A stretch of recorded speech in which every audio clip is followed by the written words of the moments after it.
Attention passionate Cleveland, BROWNS. Latest news, something big is happening in the AFC North and it could change the game. We're talking about a direct impact on Cleveland Browns' path to another Super Bowl run, a power shift that could leave a division rival stumbling for years. We're bringing this to you firsthand. But before that, if you're a true Cleveland Browns fan, subscribe to the channel to strengthen this passion even more. Show that you're also part of this family. Let's help each other reach 1,000 subscribers. Share with your FRINDS and Cleveland, BROWNS.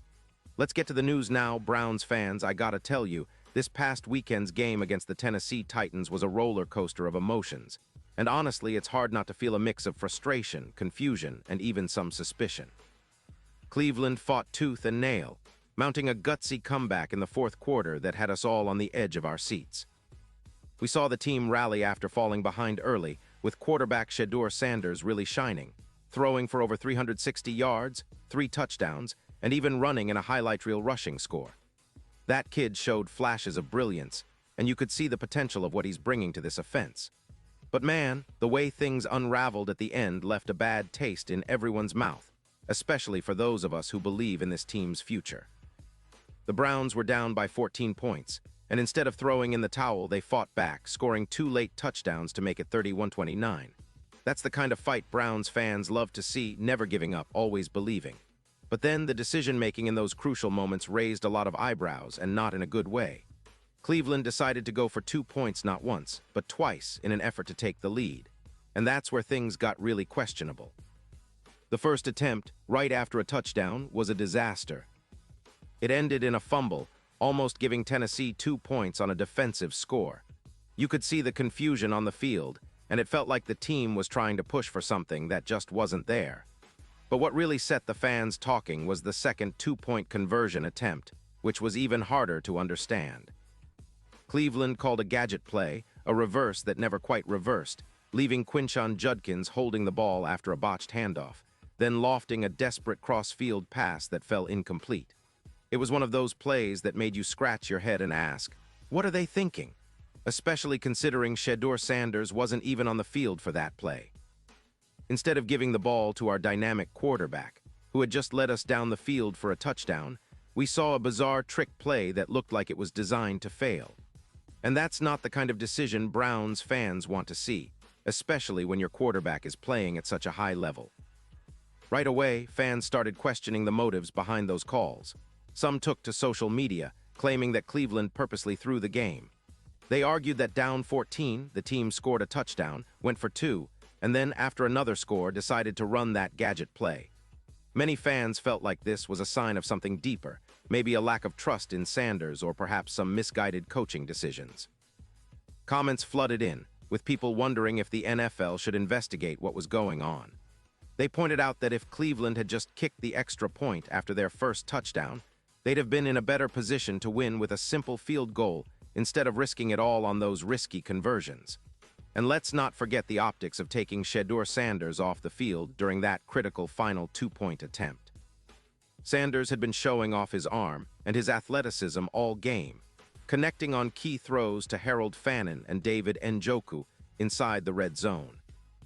Fans are now questioning whether head coach Kevin Stefanski is holding Sanders back intentionally, or if there's some sort of favoritism or sabotage happening behind the scenes. Some fans have even gone as far as accusing Stefanski of betting against the Browns, just because he didn't put Sanders on the field for that critical play. The fact that Sanders was not on the field during that final attempt, especially after his impressive performance all game, raised eyebrows and fueled rumors of internal discord. NFL insider Josina Anderson didn't hold back either.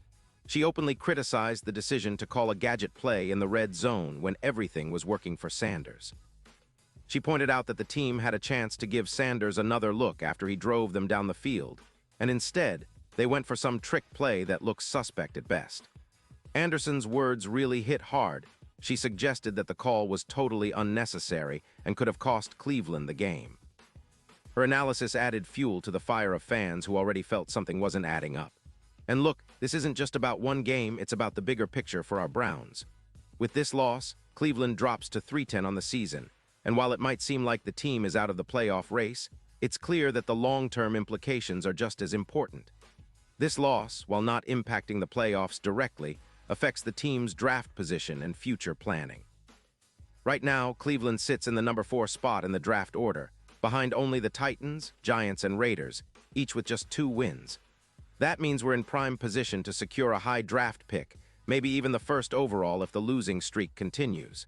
It's a tough pill to swallow, especially when fans are hoping for a team that can build momentum and compete with the best. Looking ahead, Cleveland has 4 challenging games remaining, starting with the NFC-leading Bears, followed by the Bills, Steelers, and Bengals. It's not out of the realm of possibility that the Browns could finish the season winless, which would be a historic, if not disappointing, way to end the year. That kind of finish would put us in a strong position to land the top pick in the draft, giving us a shot at a franchise-changing player. And with the current odds, Cleveland has about a 14% chance of landing that top spot, according to ESPN. If things keep going south, those odds could jump even higher, making this season one of the most turbulent in recent memory. Now I know some fans are furious, pointing fingers at Stefanski and questioning his decisions. They say he's not only mishandling Sanders, but also sabotaging the team's chances of winning. The accusations are strong, with some fans claiming that Stefanski's play calling during those crucial moments was designed to lose, a bold claim, no doubt. Whether you agree or disagree, it's clear that the team's coaching decisions are under scrutiny, and the controversy surrounding the final plays is not going away anytime soon.